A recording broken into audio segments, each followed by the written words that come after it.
This is Sensei Bach, the world's greatest martial arts master. And you're listening to the Slam Fam Wrestling Network. Welcome to the family.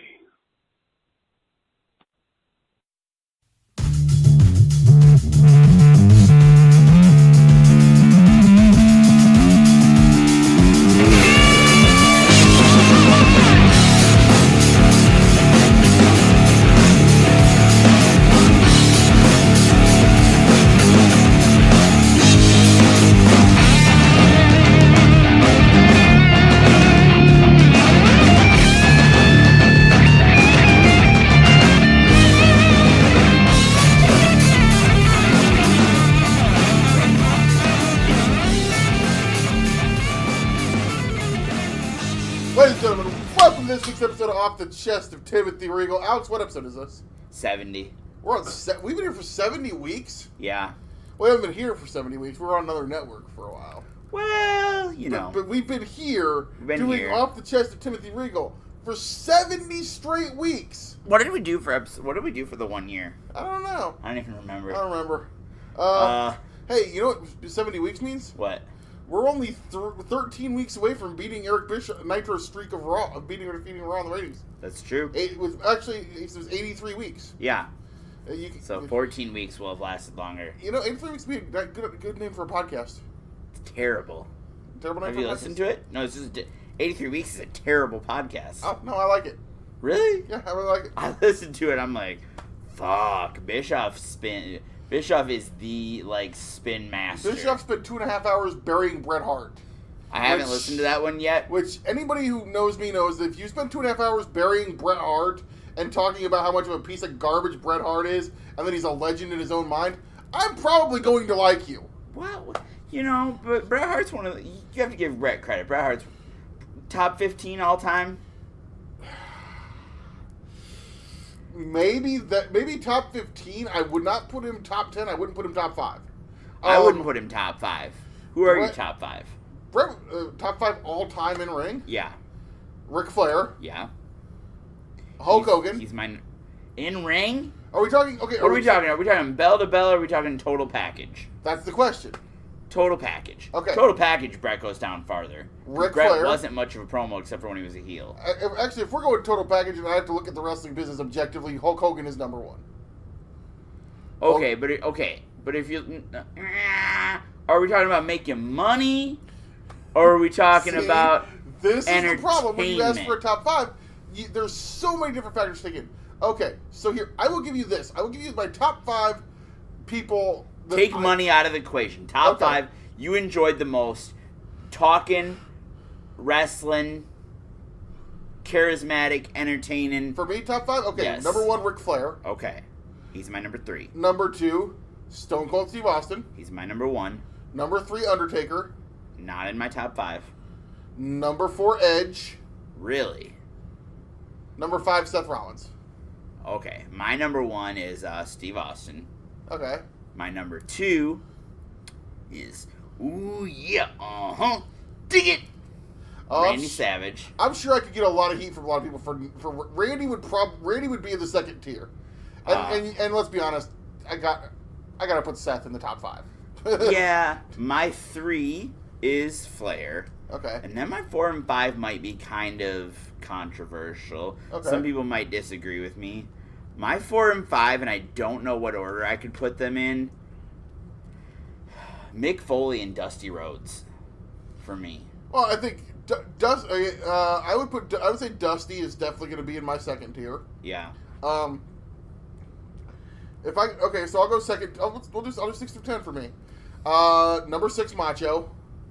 Okay. 7, I'll put Dusty. All right. 8, Triple H. He's in my second tier also. I can't believe I've gotten this far, but I haven't put The Rock in, so I'll put The Rock in at 9. I don't even know that he'd make my second tier, but... Really? I was just never a Rock guy. And then 10, and again, I'm going to get this from me for this one. Number 10, I got to put Kenny Omega. I think that's fine. You're entitled to your opinion. Yeah, for me, I was just never a Rock guy because it was like, I don't know. He just always felt like inauthentic to me. I just never bought him. He never felt like a real person to me. And I know some people like that, like they like the larger than life thing, but I just didn't. I think my 6 would probably be Chris Jericho. Obviously worthy of being in the top 10. Yeah. Triple H would probably be my 7. From there, I'm getting 8, 9, and 10 are a little bit difficult for me. Nick Bockwinkel. Everything I ever saw him do, I loved. See, you love Bockwinkel, which I love Bockwinkel. Which I always thought, which when I first met you, I thought that was a little odd because you obviously were not old enough to see a lot of Nick's original run. So I mean, you see not none of live. It. You watched, no, you watched all of it on video. I think Nick Bockwinkel was probably retired around the same time I was born. When did Nick retire? Like right after 86, because he went to be a road agent, and I think it would be in late 87. Yeah, I was born in 89. Okay. Nick Bockwinkel was retired before I was born. You got Commissioner Bockwinkel. In WCW, yes. Yep. Mm-hmm. Yeah, I don't think, did I give my 9 and 10? I don't think I did. Think you did. From there, it's hard for me. You know, the name that's popped, the names that are, 2 names that are popping out to me are Owen Hart and Kevin Owens. Fair enough. Like I said, there's a couple of things we didn't mention. CM Punk is, yeah. As much as I dislike him as a person, I was a huge Punk fan back in the day. Trust me, there was a time when Punk walked on water. Right. Absolutely. Let's not 2011, that man was a god. Yeah, let's not lie about that. There was a time in my life. For me, it goes back to about 03, 04, but there was a time. The matches with Joe. Yeah, there was a time for many years where CM Punk walked on water. Yeah. But for sure. And I saw some of those too. I heard about the Punk Joe hour-long matches and the time limit draws and things like that. Go ahead. Sidebar, because we talked about The Rock, how you weren't a big Rock fan. You want to know how big of a star The Rock is right now? I'm not arguing that he's not a big star. I just said I never enjoyed watching him. Do you want a example of how big of a star The Rock is right now? Sure, go ahead. We are, of course, anybody who listens to this podcast, you probably at this point have figured out where I work. I work in an electronics department of the #1 retailer of goods in the United States of America. You work for Amazon? They're still #2, pal. They're the #1 online, and we're even nipping at their heels on that. Weird. Like, you have so much pride for this company. Sometimes I do. But The Rock is such a big star.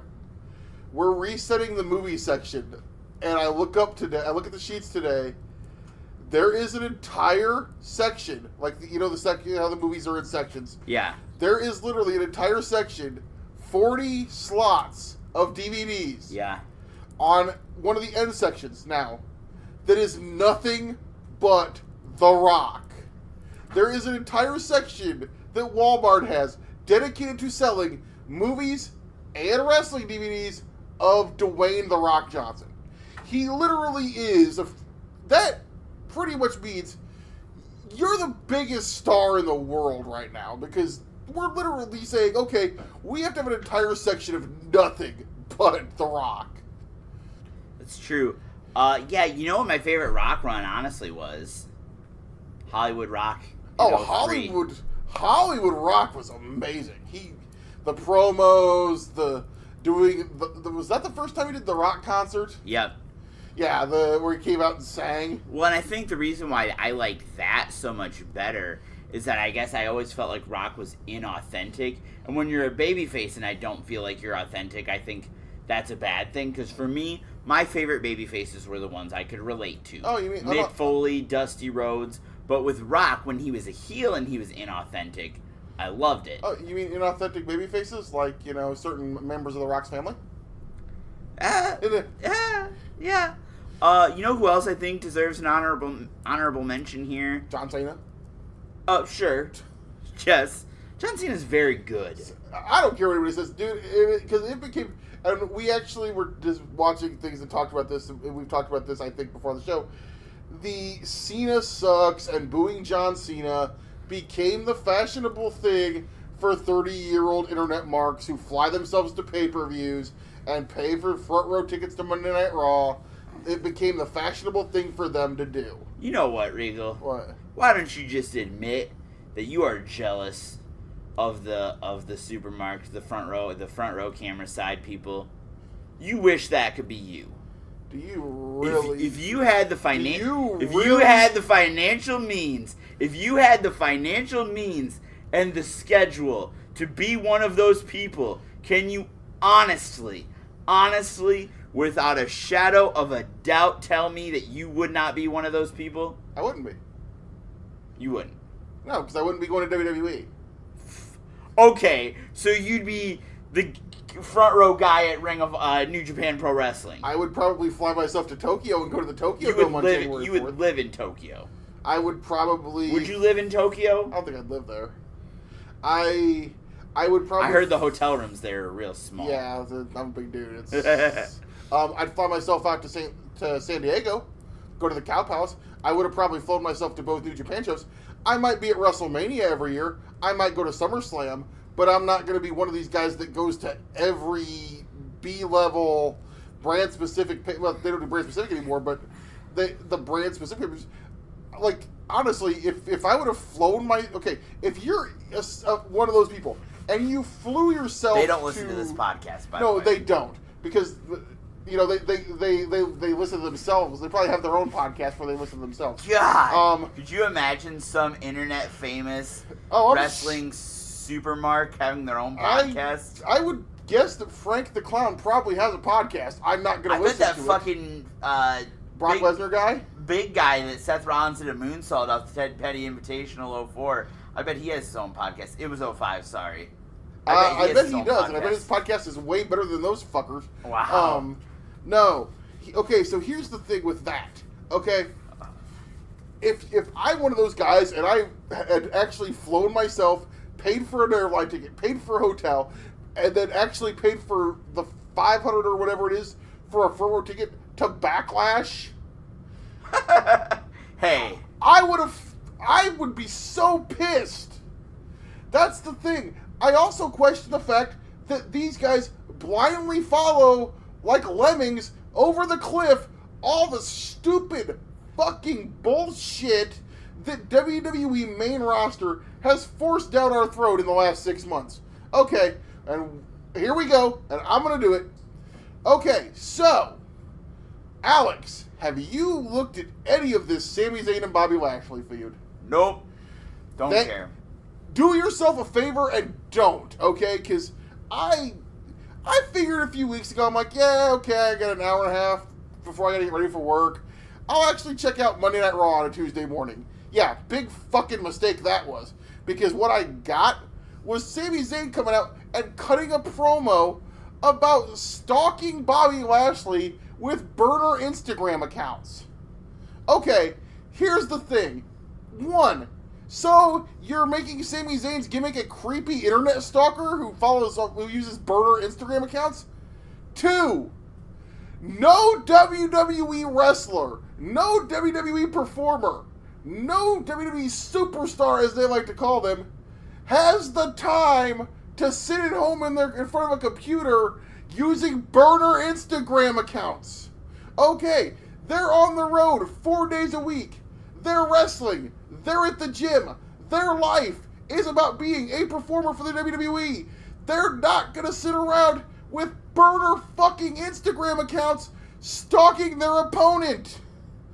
It's called doing your fucking research. It's stupid. Caught myself. It's fucking dumb. Also, hey, Sami Zayn's gonna bring out Bobby Lashley's sisters. Oh, it's 3 tall, ugly guys in drag. Didn't we already talk about this on the show? I think we talked about that one. This, Sami Zayn and Bobby Lashley goes down as the worst feud of 2018. You have killed any momentum you had when Bobby Lashley came back to WWE. Nobody gives a shit at this point. They're having a match at Money in the Bank, big effing deal. I'll probably fast forward through it. Oh, you'd be over here to watch it live. I gotta work that night, actually, so no, I won't. Oh, really? Yeah, I do, unfortunately. Can Adam come over? He actually asked me about that, I don't know. He's more than welcome to. Maybe I'll record a podcast with him, too. You guys can do Off the Chest with Alex McCarthy and Adam Gardner. I like it. I think it'd be a huge rating getter. An episode of Off the Chest without the chest. It'll just be It'll just be Slam Fam Wrestling Network presents Off the with Alex. I like it. Off the ... with Alex McCarthy. We need some WWE specific. We need more WWE specific content on our network. I think we need some WWE coverage. I know Margaret disagrees with that, but if you want to do a WWE podcast and you know how to edit your own podcast, or you're smart enough to figure it out, and if you want, drop me a line. If it's a positive, if you like WWE, please. Well, I'd still like to have you on. I would actually like a counterpoint to my voice. Yeah, I would too, like a counterpoint to now Regal's NXT voice. 205 Live. They're great. Yeah. So UK division, I am super excited for that weekend. What do you think's going to come out of that, Regal? Well, I know you were spitballing a couple ideas. I seriously think, and if we actually, full disclosure, we actually literally just watched the Bracketology special before we started to hit the record button. And Triple H gave evidence that what did he say? Something effective. You're going to see a whole lot more of these guys going forward. There's going to be a whole lot of more interaction with this market or something. And they just actually announced that Johnny Saint? Saint. Yeah. Johnny Saint, who, for those of you who don't know, is a legendary UK British mat grappling style. Like, he's one of the guys that basically founded that. Yeah, he's a big World of Sport guy. He was one of the guys that made World of Sport back in the day. They just announced that he is going to be the commissioner. Is that the word they use? Yeah, general manager. General manager of the WWE UK. So, and with that, and with what Triple H has said, I gotta believe that we're gonna get an announcement coming out of this UK tournament weekend that's gonna be on the network, that either A, we're finally getting the weekly show, or we're getting Progress or ICW, maybe both, on the WWE network to essentially become the UK division. Yeah. Which I am completely okay with. Yeah. And like I said, any professional wrestling on the WWE network ran by Paul Levesque, I am 100% for it. I am 100% against, at this point, anything more that's ran by the 82-year-old psychotic billionaire. But Triple H wants to run the show, whether it be UK, NXT, 205 Live. 205 Live is the best product WWE is putting out week by week right now. Oh, I still think NXT is better. I think ever since probably the start of the tournament, I honestly think 205 Live has been more entertaining. I disagree. But they're 1 and 2 for sure. Raw and SmackDown are straight trash. Dude, the fuck? What the fuck was that? Who did that? How much did that cost? Oh, I bet it was. I think sometimes our neighbor's remote hits our TV somehow. Anyways, I mean, dude, you gotta look at 205 Live like this. Yeah. Where it was versus where it is now. Also, who the hell knew Buddy Murphy could actually be something? They took Buddy Murphy, who is a guy that you thought was never gonna see any type of push. I thought they were both terrible. Like, I hated that tag team. And Alexa Bliss was the only good thing about it, because I didn't understand what their character was. Well, yeah, and one of the things, and literally, I thought they were supposed to be like the annoying bro frat boys. And it got to the point where Buddy Murphy is like, okay, great, you're Australian, and you're gonna basically be the guy who, God bless you, gets to go home and bang Alexa Bliss. That was going to be what your ceiling in life was. Well, now, we find out on 205 Live, holy shit, this guy can work! Yeah. And he looks great. Yeah. And he can go in the ring with the best of them. Cedric Alexander Yeah. is amazing. Absolutely. Bell to bell, probably one of the best pound-for-pound guys in the world. Yeah. And then you take Mustafa Ali. Absolutely. And the entire world is now finding out what the Midwest knew for the last 15 years. Yes. That this guy can go in the ring. He's entertaining. And the great thing with Mustafa, with Ali, they're just having Ali be Ali. Yeah. They're having him literally cut promos outside of his house. Yep. They're having him be himself, talk about his family, talk about where he came from, and what he is about. And it got himself over by himself organically. They let Cedric get himself over. They're letting these guys get themselves over. Lucha House Party. Yep. Drew Gulak, they said, okay, hey, just go do that gimmick you did on the Indies that worked so well. And I just think... Well, Drew Gulak, I think, is one of those guys that reminds me a lot of Cesaro in the sense that whatever you give him, he will get it over. Yeah, and that's one thing I have to say about Cesaro, because Cesaro was a guy that everything he did got over. We're going to make you a rugby player. He got that over. We're going to put you as Zeb Coulter in the Tea Party Americans. Teabagging Americans? He got that over. We're going to... and then we're going to put you with Paul Heyman, and he got that over. We're going to put you with Sheamus, and I thought, what did they put him with Tyson Kidd? Super fucking over. Put him with Sheamus, and I don't like Sheamus. I cannot say that I've enjoyed very much Sheamus' run. Cesaro got them over. This is a guy that I think could be making them so much more money than he is. Oh, yeah. Because everything he touches, I won't say he turns it to gold, but he makes it work. Can we just make him go singles and bring back Oksana with him again? No. I liked Oksana. Of course you did. Wait, no, we can't bring Oksana back. Something tells me Naomi would have an issue with that. Why? Did you ever see the clip where she kneed Naomi and basically broke her face? No. Yeah, Oksana during a match, and pretty much shortly thereafter got released. She, shoot-kneed Naomi in the face. And she's one of those girls that they didn't really train. No, she never had, what do you mean? What do you mean I gotta sign girls that can actually wrestle? Come on, Johnny. Boss, have I mentioned your arms look great today? Cowabunga! Yeah, that was a John Laurinaitis, let's just hire the hot chick with the big boobs, which, I mean, if you want to hire the hot chick with big boobs Regal. to stay on the sideline, that's fine. But don't hire the hot chick with big boobs and then expect her to be a 5-star wrestler out of the gate. Point being, Drew Gulak, everything you give him, he makes it work. Cesaro, everything you give him, he makes it work. Would you, in fact, Regal, go on record and say Triple H, one of the greatest, going to go down as one of the great bookers of all time? Oh, absolutely. One of the greatest bookers of all time? I think so. Let me tell you something, baby. You're going to sit here and talk about Triple H this, Triple H that. You know what you should be talking about, Regal? You? No. Oh. It's not always about me, baby. I don't know, Dust. What should I talk September 1st. Chicago, Illinois. All in. Talk about Cody. Talk about some Cody. Talk about All In, baby, if you will. Well, Dusty, real quick, I mean, you worked with Triple H. I did work with Triple H. You taught him everything he knows. Yeah, obviously, you taught him a lot. Taught him everything he knows, all the good stuff that he does. I taught him that. All the bad stuff he does, Vince McMahon taught him that. Oh, is that how that works? That's how that works, baby, because I only have good ideas. You know, Cody's running for senator from the state of Texas. Did you know that?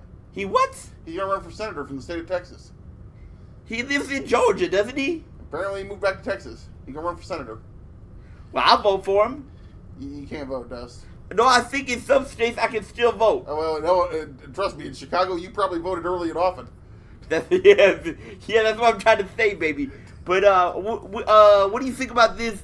People are saying, come on, I saw a tweet that was on Twitter the other day, and you know how I talk about Twitter when I do the plugs? Yeah. Yeah, I was on Twitter today, and I saw somebody said, well, Cody Rhodes and the Young Bucks just need to tell us if CM Punk's gonna be all in or not.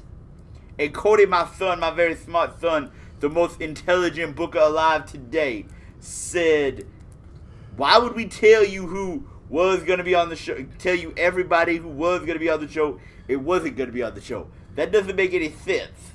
Also, Dust, I gotta say this. What's that? The show's sold out. The show is sold out. They've already got my money. They already got your money, but this is what I'm trying to say is, they're going to do it all in 2. Maybe do it all in 3. That's true. If you know that you'll go, maybe they'll sell out in 5 minutes next time instead of 10 minutes, maybe. You know what I'm saying? It was 29.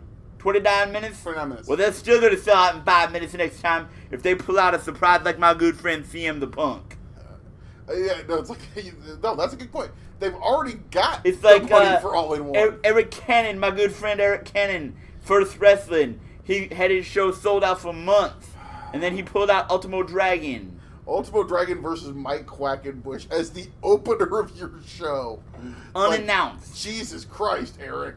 Like, Eric's just fantasy booking at this point. He's going to sell some DVDs. He knows, and he knows that WrestlePalooza shows are going to sell out regardless. He's going to sell his ass some DVDs. Maybe he's thinking I'm probably going to buy one just to see that. I think I am too. Just kidding. I already thought. You just come over here. Watch it with me. Well, whatever. Anyways, but that's what I'm talking about. That's the thing. You sell out a show, then you be a big surprise.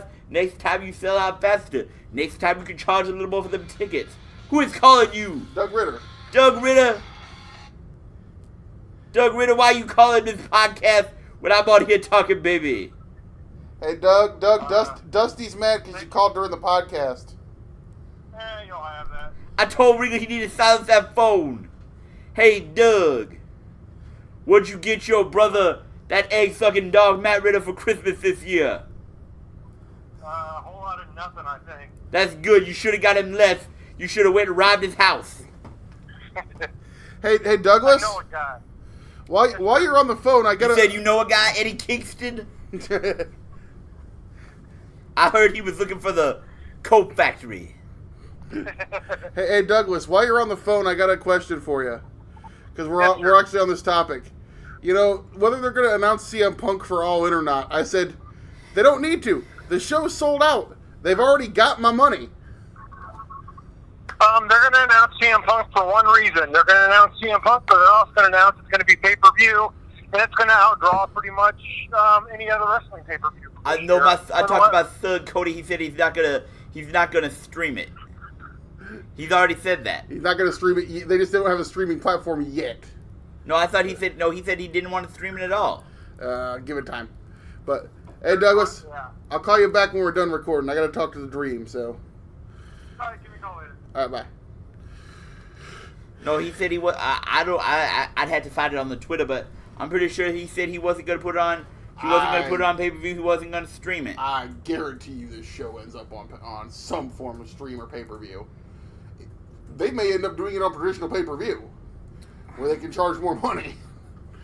Okay, yeah, they could, but I think how much is it? I'd be curious if when you look at doing streaming versus doing pay-per-views, is the money that actually goes toward the promotion about the same? Yeah, I bet it is. Hey, Dust. What? I guarantee you it's going to be a better pay-per-view than the Bunkhouse Stampede. Are you kidding me? It might be. You could be right. It's my son, Cody. It's my loins. It's the fruit of my looms. And, Fruit of the Looms. Wasn't I on a Fruit of the Looms commercial back in the day, Regal? You were, but Tony Schiavone also said that you never wore any. Well, just because I'm not like, see, a lot of these guys on the podcast, they say, oh, we use all the stuff we advertise on our podcast, but I like money, Regal. I'm a businessman. I'm a corporate cowboy, if you will. Just because you paying me to wear something doesn't mean I'm gonna wear it. But I'm gonna come back. I'm gonna come back later. You gonna come back to the plugs? Yeah, I'll come back and do the plug. Wow, Alex, I made it through talking to the Dream without the Dream getting overly mad. Yeah. He's doing all right. He's doing pretty good. He's happy about All In. He's happy, man. He's all in. Cody making money. Yeah. Brandy's shoulder is healing. Yep. So it's all good. It is absolutely all good. You know what ain't good? What? Joey Ryan's still dead. R.I.P. Flip's still not booked. Well, did you see that they think that apparently Stephen Amell may have killed Joey Ryan? I bet didn't we talk about this? Did we talk about this on air? I think we talked about this off the air. We talked about off the air. I think it's gonna be Stephen Amell versus Joey Ryan. Well, Amell said that he doesn't know who Joey Ryan is, so we'll find out. Yeah, I still think it's going to be Stephen Amell versus Joey Ryan. And here's the thing. That makes the most sense to me. I keep bringing this up because you originally said there weren't any storylines for All In, and it's clear that they are. You just have to know where to find them. Okay, Regal. So you've got to watch our shitty little YouTube show. It's an award-winning YouTube show. Oh, who? Dave Meltzer? Meltzer, the Thezzy Awards. Oh my god, the what? The Thezzy Awards. Who decides those? Bunch of marks? A bunch of very smart, intelligent wrestling fans. Oh, Regal. They voted Seth Rollins Wrestler of the Year. Well, you know, a broken clock is right twice a day, Regal. They said that Bray Wyatt and Randy Orton was the worst feud of last year. As I said, broken clock is right twice a day. I guarantee you they're going to say that the worst feud of this year is Sami Zayn versus Bobby Lashley. Let's hope that they don't come up with anything worse than that. Yeah, let's hope that is, because if they come up with something that's absolutely worse, god damn, we're in trouble. Oh, man. Yeah, those pay-per-views might stop being appointment television. I'm sorry, but Sammy has to be sitting in the back thinking, maybe I should have stayed on the indies. No. He's like, give me back to SmackDown. Yeah, that's actually probably what he's doing. Has SmackDown been better than Raw lately? SmackDown was better than Raw the last couple of weeks, which I actually tweeted out that, man, it's gotten so bad on Monday night that I'm actually praying to Brian James to give me a better show. Yeah. That's how bad it's gotten. Ed Koskey and the writing team over at Monday Night Raw, those guys, I don't know what the fuck they're doing. It's like, does Vince McMahon not attend the meeting on Tuesday morning? That's got to be it. Is that or has it just turned into a competition amongst the writers that we're just going to compete to see who can pop Vince the most until Vince realizes that the shit he likes is fucking terrible? Maybe it's self-sabotage. Dude, okay, I'm sorry, but I gotta say this. What? Vince McMahon has no clue what a burner Twitter account, what a burner account. Yeah, I was avoiding bringing that up because I tried to defend the writers, but that had to be one of the fucking writers. Vince McMahon's sitting there going, "What the fuck is he talking about? What? A burner? You mean, like, for making your own CDs? Like." Vince doesn't know what that is. You're right, he doesn't. Vince McMahon has never burned his own CD. Vince probably never listened to a CD. He probably still uses vinyl. No, I bet he. Oh, he knows what a CD is because remember back in the day, Jim Johnson used to sell a lot of them. Forcible entry. Yeah, forcible entry. Had to make sure that anything that's in a jukebox doesn't have track 2 on that one. What's that? Benoit's entrance music. Oh yeah. Literally looked it up on a Wi-Fi jukebox one time, one of those internet ones. Yeah. Has the entire album except track 2. Yeah. Fair enough. So I couldn't, because me and Jacob, former SCB manager Jacob Queen, we're gonna troll the bar at Beer Street and actually play that. But we did, however, find "Bad Bad Man" by John Cena in the trademark. It's a great song. Life in your hands, I'm a bad man. Living in the streets all my life, I'm a bad man. Don't fuck with John Cena, I'm a bad, bad man. Hey, you know what? In the grand scheme of... Remember my Twitter poll a couple months ago where I said, what's better? Bad Man by John Cena or I'm a bad man. Keep it bad man. Bad... Oh, Bad Man by John Cena. It was the, I think Bad Man, which was Rikishi's heel theme, actually won the poll. In the grand scheme of wrestling rappers, though, we can at least say that John Cena is better than Macho Man Randy Savage. Yes. Macho Man Randy Savage as a rapper, better than Enzo Amore. I haven't even listened to Enzo's rap. Oh my god.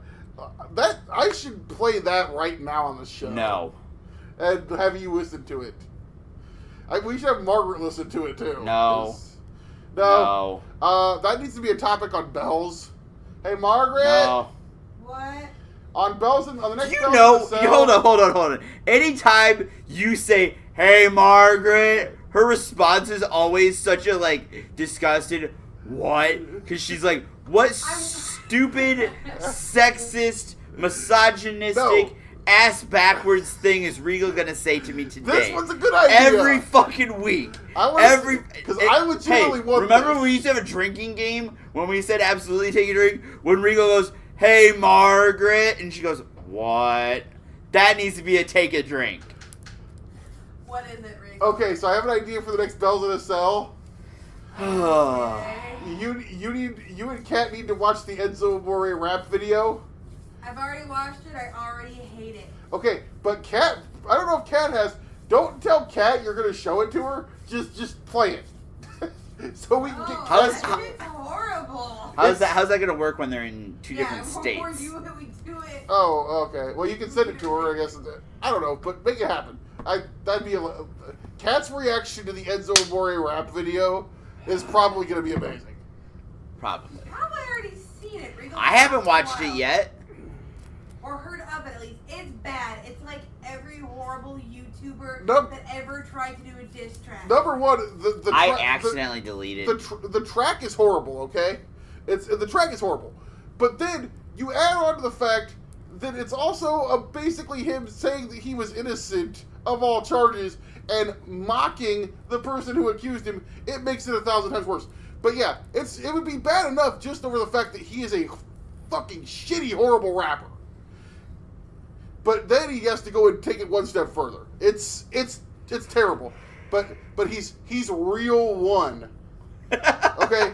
Real one, okay? One. Yeah, one. As in you had like a one like You were a one-trick pony. yeah, you were a one-trick pony with a gimmick, and you were a horrible fucking wrestler, and now you're out of the business because you were an idiot.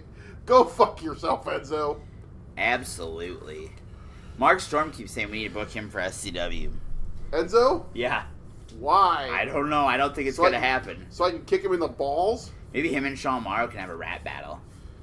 That would be amazing. I'm not gonna lie. Sean Morrow's a DJ. Sean's a DJ. I don't think he's a rapper. DJs are rappers. Yeah. It's I don't what? really understand how that works. DJ. They have the spin tables. No, that's oh my god. That's a DJ. Yeah. A rapper actually uses a microphone. Like okay. Remember Will Smith? Yeah. When he used to be the Fresh Prince? Yeah, on the Wild Wild West. And he had DJ Jazzy Jeff with him? Yeah.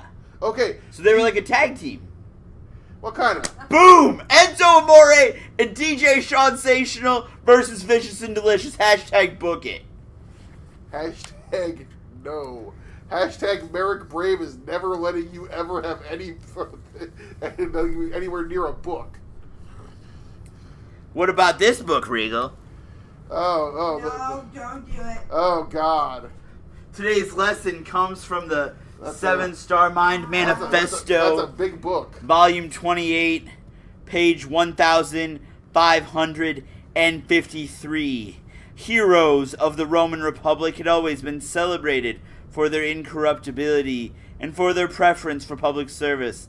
However thankless over private goods such as marriage, friendship, sensual pleasure, and personal enrichment, many of them adhere to a stoic code of personal conduct that mandated emotional self-control and self-sacrifice. You've lost like Hey, half yeah, dude, can you stop so we still have listeners? Literally every person that was listening to this show just went, what the fuck? I'm sure someone enjoyed it. Tweet me at OneRealSmartAlex if you want me to read a segment from the 7-Star Mind Manifesto Nobody's gonna want on that. Off the Chest every week. Nobody's gonna want that ever. You're so uneducated, Regal. Alex, You're so uncultured. Alex, no. You are. You're disrespectful. I am. I'm trying to open up this podcast, which is populated by people that, listen, that were at the TPI in 2005, or that saw a GIF once. Hey, Alex. I'm trying to expand to scholars. I firmly support the 7-Star Mind Academy. I'm a fan of it. Your application's in the queue. Yes, it is. We'll get back to you. Okay. Now, on that being said, that's not what we're doing here, okay? But it could be. But I don't think that's what people want to hear. I don't think... I just get the sense that as great as the 7-Star Mind Academy is, and I mean, it's got Dion Roosman in it, so obviously... Yeah, the iceberg! I'm a fan of that.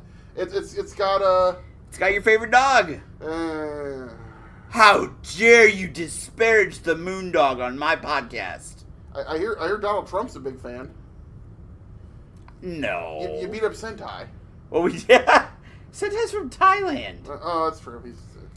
But that's a different country, so maybe we don't like that. Let's. He was in the Mex Thai Warriors, and he was the Thai part. Okay. He was the Thai part of the Mex Thai Warriors. Okay. Yes. I was a little confused. Now we just lost all the Trump supporters that were listening to this. We lost all the people that could read. We lost all the Trump supporters. If there was anybody listening... Hey. Okay, I shouldn't say that. Come on. No, we try Let's stay away from politics. We try to keep this show unpolitical. Come on. Plenty of politics when it comes to the world of professional wrestling, but not in the world of actual running the government. Yes. Or running the government... Never mind. You want to listen to that? Go to it. There's another network that may have a show on it that somebody likes to talk about that a lot. But do they? Yeah. Oh, I don't well, listen. Jim Cornette. Oh yeah. Or you can go listen to Jimmy. Goddamn. If you want to listen to somebody talk about politics with the wrestling, you can always go listen to Jimmy. Jimmy I love listening to Cornette talk about politics, though. I know I don't agree with everything he says about politics, but I just love listening to the crazy psychotic liberal because I just think that's an underpopulated demographic. The crazy thing about Jimmy Cornette is you think, looking at Jim Cornette and just the way he's old school about wrestling, you would expect him to be this ultra-conservative Republican. Yeah. And he's the exact opposite. Yeah. He's the leftist of the left-wing liberals. Right. Yeah. Okay, here's one for you, Alex, and then this one is 100% true. All right. And you can't relate to this because you don't live in Illinois. Where are you from? Illinois. Where in Illinois? Des Plaines. Oh, okay, where's that by? Rosemont, Skokie, Niles, etc. Where? Chicago. I'm from Chicago. I live in Millennium Park. I am the Bean. It's like, yeah. If you're ever traveling and they ask you where you're from, you say Illinois, and then literally if they ask where in Illinois, you literally equate it to them as in how many hours you are from Chicago. Yeah. Because that's the only place where most people know where anything is in Illinois. Yeah. But we're from the Quad Cities. We are. 4 cities that come together. 4. Like one of the great stables of all time. Woo! The 4 Horsemen. You were having a discussion about the Horsemen this week on Ringside Chat, weren't you, Regal? Pissing people off, weren't you, Regal? Hey. Go ahead and talk about it. Go ahead. People, sometimes they don't like it. My buddy Court Montgomery. Your buddy. Me. That I've known since I was 12 or 13 years old. You knew Court that long? Yes. So you knew Court before he was even a wrestler? Yes. No, he was a backyard wrestler. Well, he was a backyard before he actually got trained and became an actual independent wrestler. Yes. Shout out to our buddy Court Montgomery. I don't think he listens to the show, but... I don't think so either. In case he just happens to maybe listen to the show sometime. Yeah, maybe. We love Court. Mm-hmm. Love's a strong word. Either way. We gotta do We do say we love people a lot, though. I'm not really sure I love. Well, Keep going. We got into a very heated discussion on the Horsemen. Yeah. And I believe it's been talked about on this show a little bit before of who qualifies as a Horseman and who doesn't, and obviously, like we've said, there's the Paul Romas of the world. There's the when you're living now. Wow, nature was amazing. You were right on time on that one. Regal, What's I up, have buddy? to tell you, your friend, the smart guy, the brains Alex? behind the operation, Alex? the 7-Star Mind, the superintendent of the 7-Star Mind Academy, the brains in the chest, the brains that keep this podcast going. He scheduled me this week. Oh, he did? Yes. Okay. He made an appointment. So you actually now realize you're on a podcast? Regal, I realized that Okay. a 'Cause few remember, episodes ago. At one point, you told me you just thought you came into somebody's house randomly and yelled at people. Well, I do that too. Okay.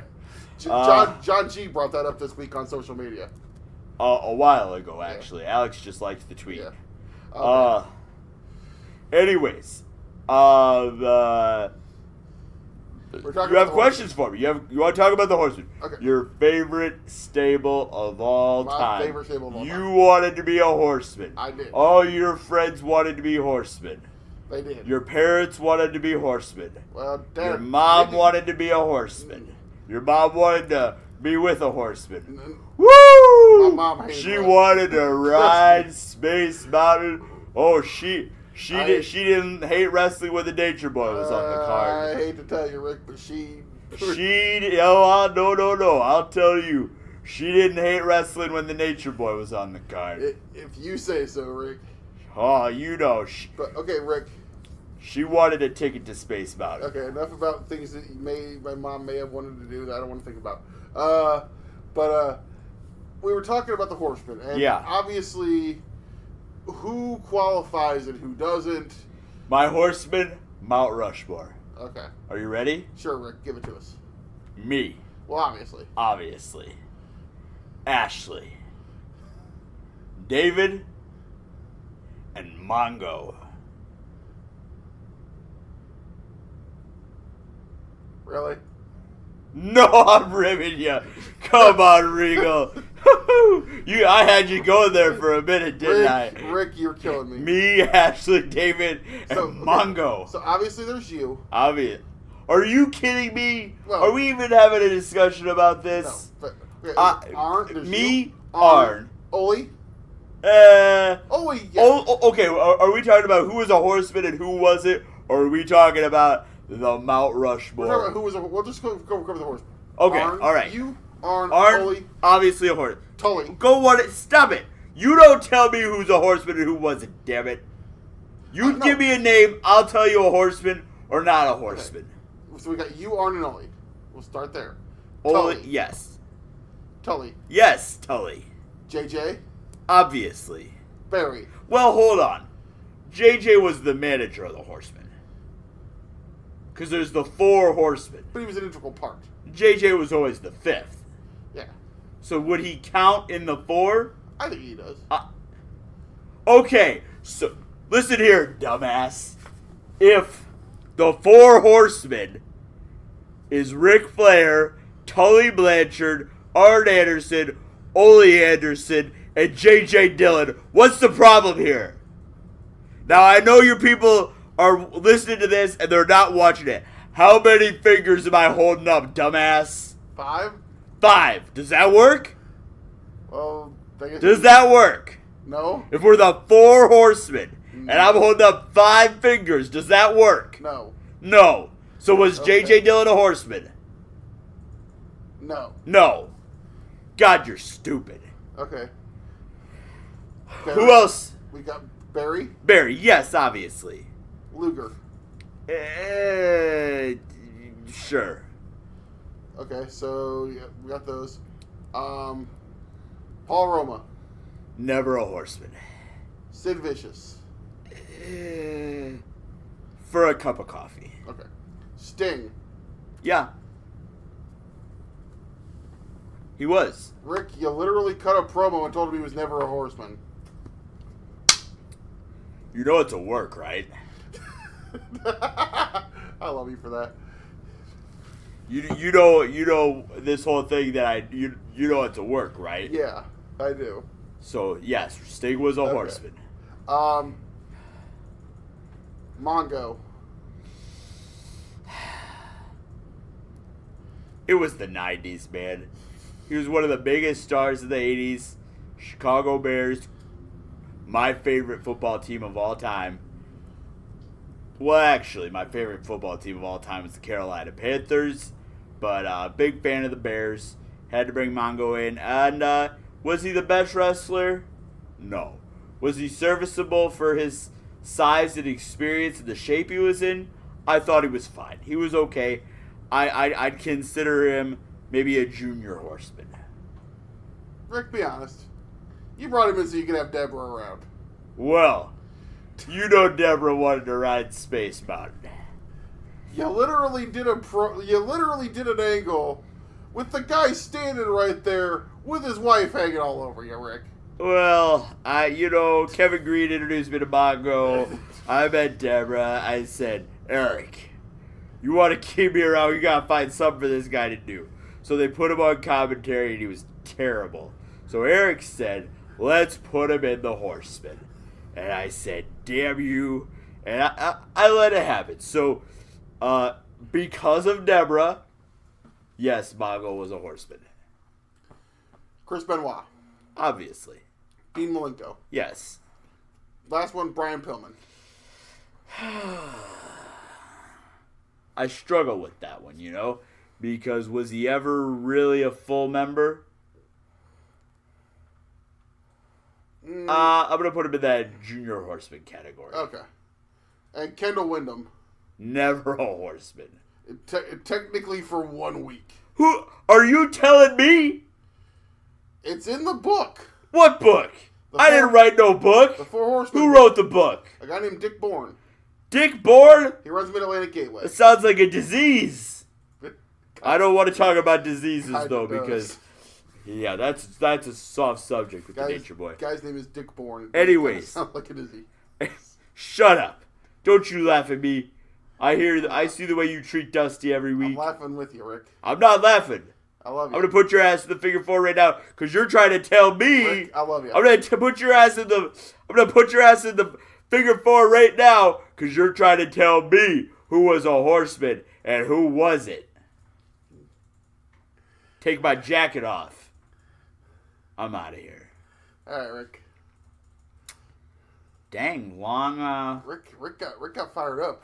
Long conversations with Rick. Rick was fired up. He was. Long conversations with Rick and Dusty this week. No, I was happy to be able to actually help with some knowledge in the conversation that we had on the group this week with the Four Horsemen. I will give a shout out, even though I made fun of the guy's name. If you're a Four Horsemen fan like me and you haven't, you really, really, really need to go get the Four Horsemen book from Mid-Atlantic Gateway, written by Dick Bourne. He also wrote a book called 10 Pounds of Gold and a book called The Big Gold Belt, which cover the histories of their respective NWA World Heavyweight titles. Excellent. Literally goes with the Horseman book. Literally, it's more like a timeline. Like it's one of those books where it's a book of it's a research book.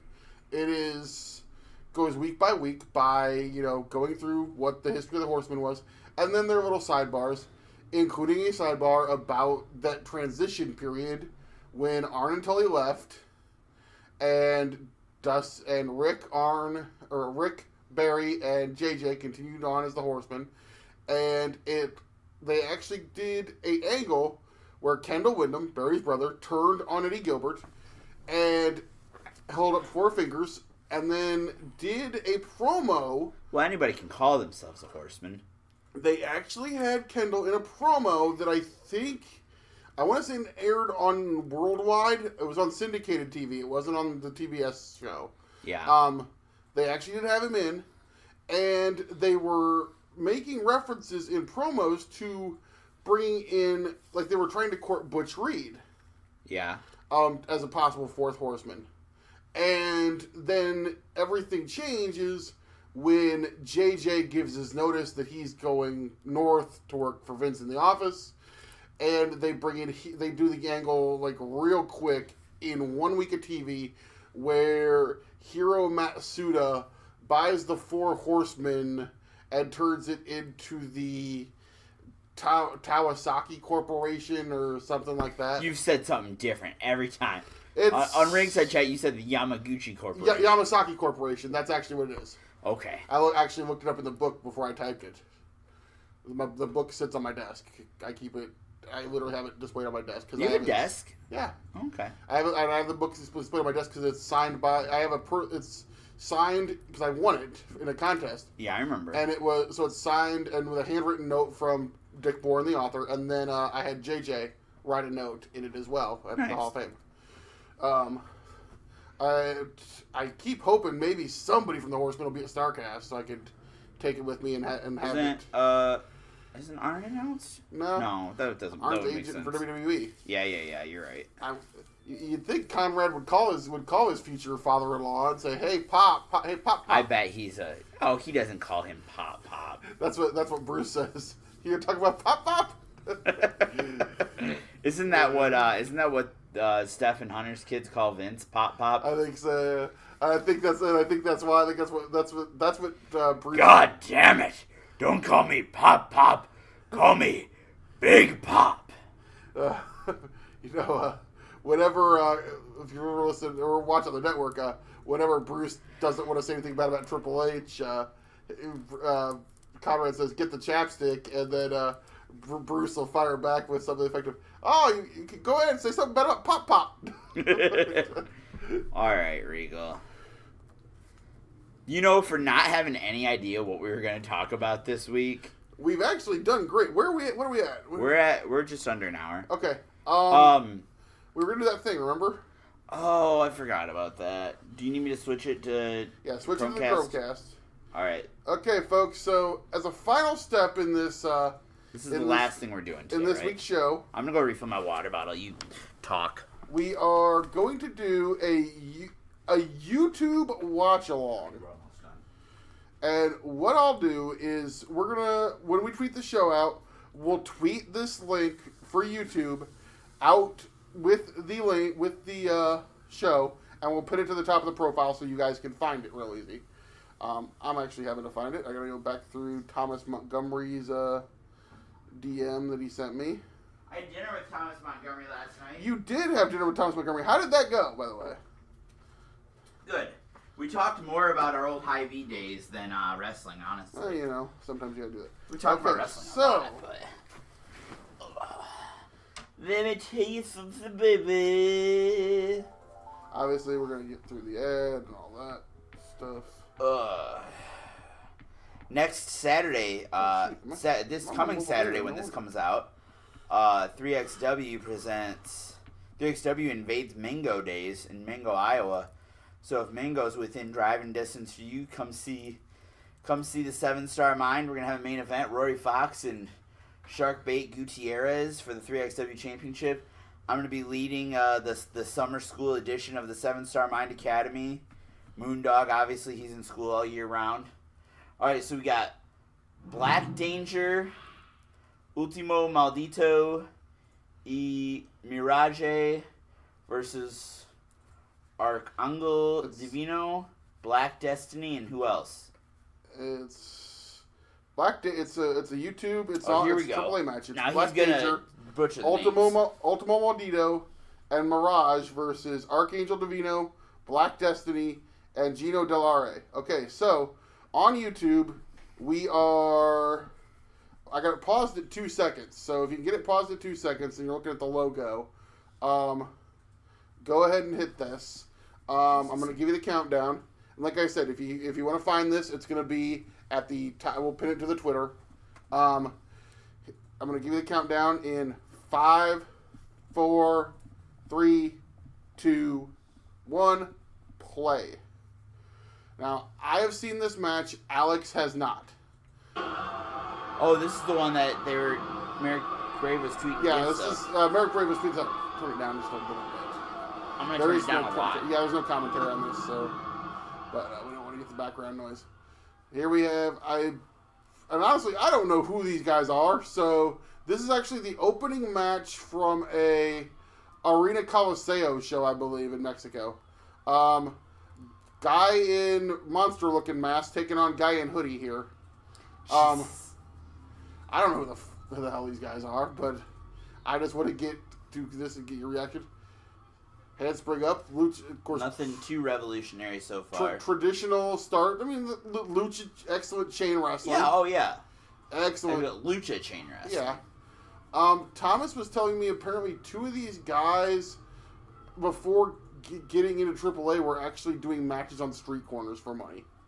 Wow. I mean, and apparently this was like their big break opening match. So Thomas was telling me he thinks I could just show up in Mexico and get hired. Really? Yeah. Uh, He ooh, excellent that switch was there. cool. And the kip up, we got a stalemate. See, now, the other guy just walks to his corner and tags his partner. The other guy, like, backward rolls into the tag. I like the mesh shirt. Very, Very Christian. yeah, very Christian. Late 90s, early 2000s. That would be like 2004 Christian, actually. He was wearing the mesh shirt. I before guess him and he's Edge broke wearing up. that shirt, actually. There you go. Flip, kicks him up, catches. Roll Has underneath. anybody landed roll a move? underneath. Has anybody... Oh, there we go. And they both kick each other. I was And going they're to say, down. has anybody... Both two guys running in for the pin. No. I was going to say, has anybody landed a move yet? Though they both landed kicks, I guess. So. Yeah. Well, yeah, at the same time. No one has gotten the upper hand so far. This is...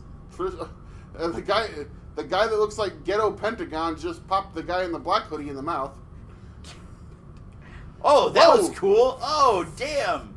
Like posted up off of his shoulder, Fucking Christ. flips around the ropes into the This kick. guy's awesome. Who is this guy? Again, if anybody, I should ask Thomas. Holy Look fuck. at this dude flipping. Jesus flipping Christ. around. Look at that. Take that, TJP. Right. Oh, nice. And of course, it's lucha rules, so when a guy rolls out, another guy on the team can immediately come in, Yep. roll through, catches him. I mean, this, like I said, if you don't know lucha, it's very fast paced. You know what's funny is Merrick Brave said watching this made him glad that he was retired. I'm sorry, Merrick Brave. I love you, but was he ever having matches like this? Merrick Brave did some pretty cool stuff. Whoa! Oh, shit. What a overhead belly to belly into the corner, catches in the corner. Just okay, so it's running and flip off the guy's back, and then do-si-do, flip up, over, back flip, flip up. I heard this. Back flip into an arm drag. Look at that. I heard this was Jim Cornette's favorite match this Oh, year. this absolutely Jim Cornette. Jim Cornette would give this 6 stars. You know who probably did give this 6 stars? Meltzer? Dave Meltzer. So we got guy in the white and black hoodie again, taking on the guy in the mesh shirt with the red mask. Like I said, I should ask Thomas if he actually knew which one of these guys was which. You know, I was going to say that it'd be hard to put a match like this together, but they're almost actually kind of blowing their spots. Like, they know when a partner's going to go out of the ring because they're almost coming into the ring early. You notice that? Yeah. Up and over, up and over. Whoa! Drop kicks him down to the corner, and whoa! Jesus. Out of nowhere. The guy with the black hoodie just jumps in with the missile drop No, kick. that's your friend Ghetto Pentagon. Is that Ghetto Pentagon? Okay. God damn. Ghetto Pentagon. Ghetto Pentagon. You're terrible. I don't know which one of these guys is which. So, okay, so you try to come up with nicknames for them that aren't freaking, like, racist. Ghetto isn't racist. Ghetto just means it's like it kind of looks like Pentagon. That is not what ghetto means. That was an excellent drop kick to the floor, by the way. Okay, now here we go. Watch this shit. Oh, Black hoodie guy. Flip. Wow. That was awesome. That was some mega air. You know who I'd like to see Black Hoodie Guy have a match with? Who? Ricochet. Yeah. Of course, yeah. But the only guy I can think of, and I call it the ACH dive, where you spring up, where you run up the first 2 ropes and flip over the top one. Yeah. ACH kind of always is what I always associate that move. I don't with. like that this is basically hard cam only though. I actually found the professional version of this. Yeah. And I actually preferred the single cam because you don't the professional like AAA TV version, they cut to replay so much that you kind of lose part of it. Oh, okay. Both guys come off the ropes. Cutter. Look at that cutter, neck breaker. Pentagon. How about wannabe Pentagon? Can I call him wannabe Pentagon? Sure. Okay. Wannabe Pentagon in there now with black Double and white. underhook. Oh my god. Oh! Double underhook into the pile driver. 1, 2. Oh no. Ricochet Jr. I actually called him TJP. Well, I think he'd rather be compared to Ricochet, don't you? Well, yeah, most people probably. Oh my god! flips over the guy's back, flips again, and then into a code Sunset red. flip. Yeah. Yeah. I would not want to have to call this thing. I don't know. Mesh shirt guy with the roll up. I was gonna say it probably sounds something like this, but that would have been terribly racist. Yeah. Thank you for stopping. It would have just been me spouting gibberish. Did I tell you I'm learning Italian? Really? Yeah, I'm learning Italian on Duolingo. It's one of my goals for the summer is to learn Italian. Italian? That's an interesting language. Yeah. It's a pretty language. It actually is. I'm starting to figure out the rules, I think, too. The rules of Italian or the rules of this match? Italian. Jesus! So kind of assisted lifts the guy up over him into a spear. Oh, what a destroyer! Christ. The speed on that was insane. And Good another one. Lord, stop it! And another Jesus one. Christ! You guess where this is going? Destroyer. And a destroyer. You get a destroyer. You get a destroyer. Everybody gets a destroyer. Oprah booked this match. Oh shit! Everybody's getting Canadian destroyered. And they're all getting back up. What and they're the fuck? all staggering, and they all fall. And they all fall down. Ashes, we all just fell down.